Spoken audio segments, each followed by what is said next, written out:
நமஸ்தே. Super brain yoga நம்ம தோப்பு கவனம்லாம் போடுவோம்ல, அதுதான் வந்து சூப்பர் பிரெயின் யோகான்னு சொல்றாங்க. இது வந்து ப்ராப்பரா ஆன் பொசிஷன் அண்ட் கரெக்டா பண்ணும்போது நம்மளோட பிரெயின் செல்ஸ் வந்து ஆக்டிவேட் ஆகி நம்மளோட மெமரி பவர், ஃபோக்கஸ் அண்ட் கான்சென்ட்ரேஷன்லாம் இன்க்ரீஸ் ஆகும். இதை படிக்கிற பசங்க ரெகுலரா பண்ணிட்டு வர்றது மூலமா அவங்க படிக்கிறது வந்து ரொம்ப ஈஸியாகவும் டயர்டே ஆகாம ஈஸியா வந்து படிப்பாங்க. நம்ம பிள்ளையாருக்கு வந்து தோப்பு கவனம் போடுவோம்ல, ஆனா அது காலப்போக்கில் வந்து நம்ம எதுக்காக பண்றோம், அதோட பெனிஃபிட்ஸே தெரியாம வந்து நம்ம நிறைய பேர் பண்ணிட்டு இருக்கோம்.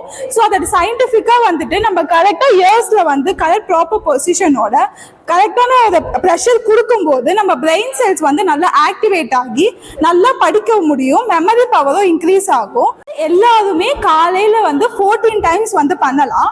படிக்கிற பசங்க படிக்கிறதுக்கு முன்னாடி வந்து இந்த சூப்பர் பிரெயின் யோகா பண்ணிட்டு படிச்சோம் அப்படின்னா நல்லா எஃபெக்டிவா நல்லா படிக்க முடியும். லெஃப்ட் ஹேண்ட் தம் ஃபிங்கர் மேல, நெக்ஸ்ட் வந்து ரைட் ஹேண்ட் தம் ஃபிங்கர் மேல. உட்காரும் போது இன்ஹேல் பண்ணிட்டே உட்காரணும், ஹீல்ஸ் வந்து தூக்கி இருக்கணும், எக்ஸேல் பண்ணிட்டே வந்து எந்திரிக்கணும். இதை வந்து படிக்கிற பசங்க வந்து 14 டைம்ஸ் பண்ணலாம். அப்போ இல்லைன்னா வந்துட்டு படிக்கிறதுக்கு முன்னாடி வந்துட்டு பண்ணிட்டு படிக்கலாம். ஆத்மா நமஸ்தே.